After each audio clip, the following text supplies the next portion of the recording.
हमारे वीडियो का उद्देश्य किसी भी धर्म, जाति, पंथ या संगठन के प्रति नफरत फैलाना नहीं है। पॉडकास्ट में दी गई कोई भी जानकारी बनाई नहीं गई है। ये ऑथेंटिक वेब स्रोतों से ली गई है।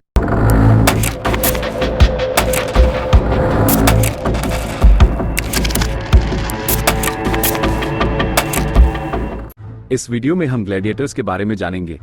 ग्लैडिएटर्स का इतिहास कई सदियों तक फैला एक समृद्ध और बहुआयामी कथा है, जो रोमन गणराज्य के उदय से शुरू होती है और रोमन साम्राज्य के दौरान जारी रहती है। ग्लैडिएटर्स केवल योद्धा नहीं थे, वे शक्ति, तमाशा और यहाँ तक कि सामाजिक टिप्पणी के प्रतीक थे, जो रोमन संस्कृति और राजनीति से गहराई से जुड़े हुए थे। ग्लैडिएटर्स की पूरी कहानी को समझने के लिए हमें इस परंपरा की उत्पत्ति, उन पुरुषों और महिलाओं के जीवन और समाज में इन खेलों की भूमिका का अध्ययन करना होगा जिन्होंने लड़ाई की थी। ग्लैडिएटर्स की लड़ाई की शुरुआत थोड़ी धुंधली है, लेकिन अधिकांश इतिहासकार सहमत हैं कि यह प्रथा शुरुआती एट्रुस्कन अंतिम संस्कार की रस्मों से विकसित हुई थी। एट्रुस्कन, जो रोम के उदय से पहले मध्य इटली में रहते थे, मानते थे कि मानव बलि और परलोक के बीच एक संबंध है। ये प्रथा थी कि दासों या बंदियों को कुलीन वर्ग के सदस्यों के अंतिम संस्कार समारोह के दौरान मौत तक लड़ने के लिए मजबूर किया जाता था। यह अनुष्ठानिक हिंसा मृतकों का सम्मान करने के लिए की जाती थी और शायद उनके लिए परलोक में सेवक प्रदान करने के उद्देश्य से भी होती थी। जब रोम ने एट्रुस्कन संस्कृति और प्रथाओं को आत्मसात किया, तो ग्लैडिएटोरियल खेल अधिक लोकप्रिय हो गए और निजी रस्मों के बजाय सार्वजनिक तमाशों में बदल गए। रोम में दर्ज पहला ग्लैडिएटोरियल खेल 264 ईसा पूर्व में हुआ, जो रोमन गणराज्य के शुरुआती वर्षों में था। ये खेल जूनियस ब्रूटस पैरा के अंतिम संस्कार समारोह का हिस्सा थे, जिसे उनके पुत्रों ने उनके सम्मान में आयोजित किया था। इसमें 3 जोड़ों के बीच मौत तक लड़ाई हुई थी। अगले कुछ सदियों में इन लड़ाइयों की संख्या और पैमाना तेजी से बढ़ा और ये रोमन सार्वजनिक जीवन का एक केंद्रीय हिस्सा बन गए। ये खेल अब अंतिम संस्कार की रस्मों तक सीमित नहीं थे, बल्कि इन्हें महत्वाकांक्षी राजनेताओं द्वारा जनता का समर्थन हासिल करने के लिए राजनीतिक उपकरण के रूप में उपयोग किया जाने लगा। जैसे जैसे ग्लैडिएटोरियल खेलों की लोकप्रियता बढ़ती गई, वे अपने धार्मिक और अंतिम संस्कार के मूल से दूर होते गए। देर से गणराज्य के समय तक ये खेल धन और उदारता प्रदर्शित करने का एक तरीका बन गए थे। उदाहरण के लिए, जूलियस सीजर ने शानदार खेलों का आयोजन किया जिसमें सैकड़ों ग्लैडिएटर्स ने भाग लिया, जिससे उनकी राजनीतिक प्रतिष्ठा बढ़ी। ग्लैडिएटोरियल मुकाबले बड़े अखाड़ों में आयोजित किए जाते थे, जिनमें सबसे प्रसिद्ध कोलोसियम है, जिसे 80 ईस्वी में सम्राट टाइटस के अधीन पूरा किया गया था। ये अखाड़े हजारों दर्शकों को समायोजित कर सकते थे, और ये खेल अक्सर बड़े त्योहारों का हिस्सा होते थे, जिनमें दावतें, परेड और अन्य मनोरंजन शामिल होते थे। ग्लैडिएटर्स का जीवन जटिल और विविध था, जो उनकी पृष्ठभूमि और स्थिति पर निर्भर करता था। जहां कई ग्लैडिएटर्स दास या युद्धबंदी होते थे, जिन्हें रोमन कुलीनों के मनोरंजन के लिए लड़ने के लिए मजबूर किया जाता था, वहीं कुछ स्वयंसेवक थे जो प्रसिद्धि, भाग्य या गरीबी से बचने के लिए इसमें भाग लेते थे। इन स्वयंसेवकों को ऑप्ट्राटी कहा जाता था, जो ग्लैडिएटोरियल स्कूलों या लूदी को बेच दिए जाते थे, जहां उन्हें एक लानिस्टा, प्रबंधक या प्रशिक्षक की देखरेख में कठोर प्रशिक्षण दिया जाता था। ये प्रशिक्षण प्रक्रिया क्रूर होती थी, जिसका उद्देश्य ग्लैडिएटर्स को कुशल योद्धा बनाना था, ताकि वे दर्शकों के लिए रोमांचक प्रदर्शन कर सकें।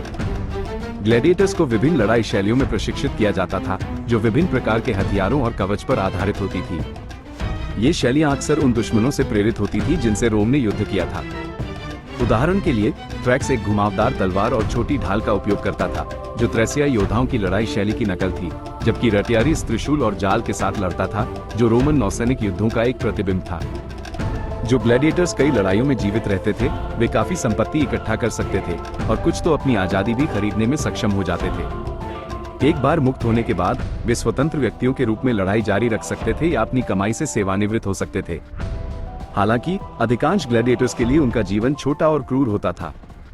एक ग्लैडिएटर की औसत आयु केवल कुछ वर्षों की होती थी, क्योंकि सबसे अच्छे योद्धा भी अंततः चोट या हार का शिकार हो जाते थे।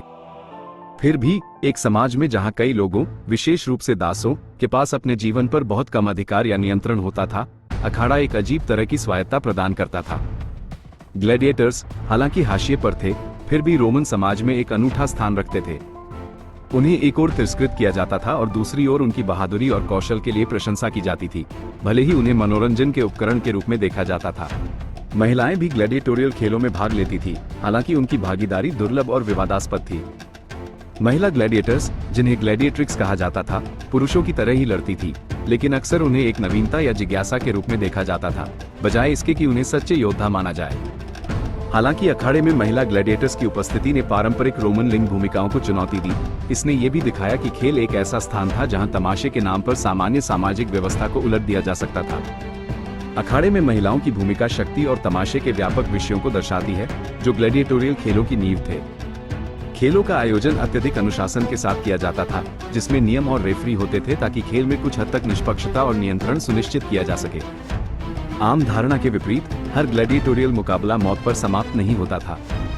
वास्तव में कई मुकाबले तब समाप्त कर दिए जाते थे जब एक ग्लैडिएटर मारा नहीं गया होता था, चाहे वह इसलिए हो कि भीड़ या खेल के प्रायोजक लड़ाकों को बख्शना चाहते थे, या इसलिए कि हारने वाले ग्लैडिएटर ने बहादुरी से लड़ाई की और दया के योग्य था।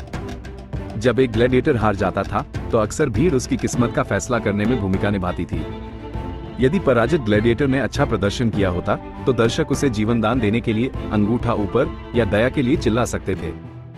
अगर भीड़ नाराज होती तो वे ग्लैडिएटर की मौत की मांग कर सकते थे, जिसे अक्सर अंगूठा नीचे इशारे से दर्शाया जाता था। हालांकि इन संकेतों की सटीक प्रकृति पर इतिहासकारों में बहस है। ग्लैडिएटोरियल खेल केवल हिंसा के बारे में नहीं थे, वे रोमन समाज के मूल्यों और चिंताओं को व्यक्त करने का एक तरीका भी थे। खेल रोमन समाज के सैन्य कौशल, अनुशासन और सभ्यता की बर्बरता पर विजय के महत्व को दर्शाते थे। साथ ही खेल जीवन की नाजुकता और मृत्यु की सर्वव्यापकता को उजागर करते थे, जो एक ऐसे समाज में प्रतिध्वनित होता था जहां जीवन अक्सर क्रूर और छोटा होता था। खेलों ने सामाजिक नियंत्रण का भी काम किया।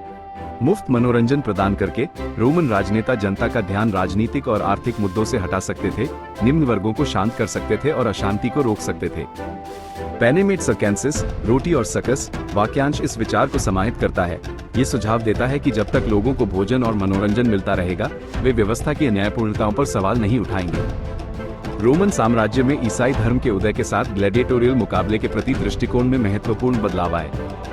प्रारंभिक ईसाई, जो अक्सर रोमन राज्य द्वारा सताए जाते थे, खेलों की हिंसा और रक्तपात का विरोध करते थे और उन्हें शांति और जीवन की पवित्रता में अपने विश्वास के विपरीत मानते थे।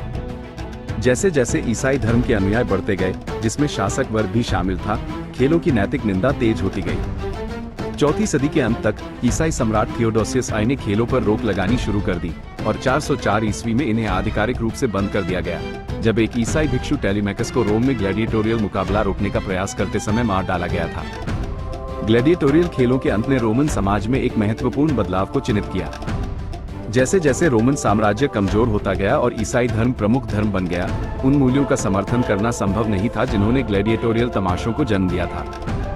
हालांकि ग्लैडिएटर्स की विरासत रोमन कला, साहित्य और लोकप्रिय कल्पना में जीवित रही।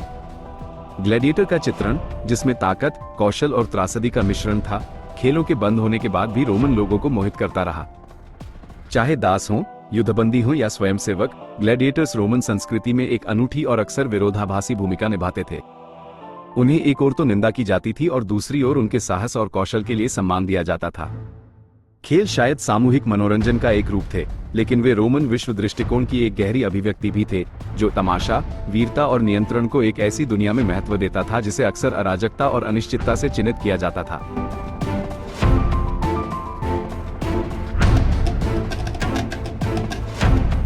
हमारी वीडियो आपको कैसी लगी कमेंट बॉक्स में जरूर बताएं और हमारा चैनल सब्सक्राइब करना न भूलें।